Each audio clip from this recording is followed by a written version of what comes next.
আজ সাজালাম আমার জীবনের সবচেয়ে লম্বা ব্রাইডকে, আর তার ওপর হলাম ফটোগ্রাফারদের অত্যাচারে উৎপীড়িত। কোথায় আছেন দাদা? কখন আসবেন? আমার দেরি হয়ে যাচ্ছে। আজ কাজে যেতে গিয়েই মাথাটা গরম হয়ে গেল। আমার আজকে দুটো ব্রাইড ছিল বারুইপুরে। একজন মুসলিম ব্রাইড যাকে সকালে সারাতে হবে, আর একজন ছিল হিন্দু ব্রাইড যাকে দুপুরে সারাতে যেতে হবে। সকাল 7টায় গাড়ি বলে দিয়েছিলাম, কিন্তু 7:10 বেজে যাওয়ার পরেও গাড়ি না আসায় ফোন করতে সে বলে নাকি তার আরও 10 মিনিট সময় লাগবে। বেহালা থেকে অতখানি রাস্তা যেতে হবে, মাথাটা গরম হয় কি না বলো। যাই হোক, তারপর গাড়ি এলো, ব্যাগপত্র গুছিয়ে আমরা যাত্রা শুরু করলাম। আর ব্রাইডকেও ফোন করে বলে দিয়েছিলাম যে আমরা বেরিয়ে পড়েছি। রাস্তায় যেতে যেতে ভাবছিলাম, ব্রাইড আবার পুলিশ, তাহলে কি ভীষণ গম্ভীর হবে, খুব সিরিয়াস হবে। আর আমার সাজানো যদি ভালো না লাগে তাহলে কি আমায় জেলে পুরে দেবে। যাই হোক, বাইপাসের ওপর এই রাস্তাটা দিয়ে যেতে গিয়ে দুপাশে সারি সারি সবুজ দেখে মনটা পুরো ভরে গেল। এবার পৌঁছে গেলাম লোকেশনে। এই যে দেখছো, ব্যাগপত্র নিয়ে রীতিমতো হন্তদন্ত হয়ে হাঁটছি। তার কারণ হলো, প্রথমত গাড়িওয়ালা আমাকে নিতে আসতে লেট করেছিল। তারপর গুগল বাবাজি ব্রাইডের বাড়ি ঢোকার আগে এমন একটা রাস্তায় ঢোকালো যেখানে নাকি 4 চাকা নিয়ে যাওয়াই সম্ভব নয়। তাই সেখান থেকে আবার ব্যাক করে অজ্ঞতা ব্রাইডের বাড়ি পৌঁছতে কিছুটা লেটই হয়ে গেল। তাহলে পরিচয় করিয়ে দিই, ইনিই হলেন আমার সকালের police bride Reshma Sultana.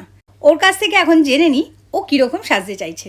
Actually আমার মেকআপ সম্পর্কে তেমন আইডিয়া নেই, আমি পুরো তোমার উপর দিয়ে দিয়েছি। তোমার আমাকে যেরকম মানাবে তুমি সেরকম যেরকম মানে আমাকে যেরকম মানাবে, মানে সবটা আমি চোখ বন্ধ করে তোমার উপর দিয়ে দিলাম। ওকে, ঠিক আছে, তাহলে চলো সেটুকুই দেখা যাক এখন কি করা যায়। তাহলে শুরু করে দিলাম সাজানো। ও যে ঘরে সাজতে বসেছিল সেই ঘরে এসি ছিল না। তারপর ওর সময়টা এখন গ্রীষ্মকাল এবং ওর স্কিন টাইপটাও একটু ড্রাই ছিল। এই স্কিন বুঝে আমি প্রিপারেশন করে নিলাম। তারপর স্কিন কারেকশন করে ফাউন্ডেশনের বেসটা অ্যাপ্লাই করে নিচ্ছিলাম। আর অন্যদিকে বৃষ্টি ততক্ষণ গোলাপ আর জিপসি ফুলগুলোকে খোপায় লাগানোর জন্য প্রপারলি অ্যারেঞ্জ করে নিচ্ছিল। তারপর আমার মেকআপটা পুরো কমপ্লিট হয়ে যেতে ওর খোপাটা আমি ডেকোরেট করে দিচ্ছিলাম। খোপাটা পিছন দিক থেকে কি সুন্দর লাগছে বলো। তাহলে এবার দেখো আমার পুলিশ ব্রাইডের ফাইনাল লুক। আর ওর হাইট, আমি কোথায় আর সে কোথায়। আর আমি যেটা গাড়িতে আস্তে আস্তে ভাবছিলাম পুলিশ বলেও খুব গম্ভীর হবে, একদমই তা নয়। ও খুবই মিষ্টি ছিল আর খুবই প্রাণবন্ত ছিল।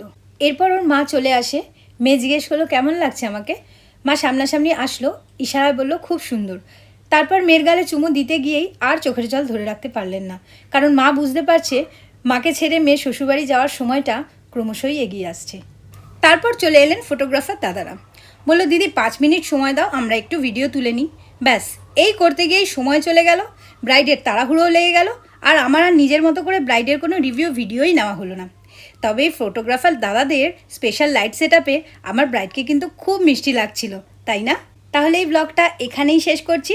সেকেন্ড ব্রাইডকে সাজাতে যাওয়ার গল্প নিয়ে আসছি পরের ব্লগে। ততক্ষণের জন্য টাটা।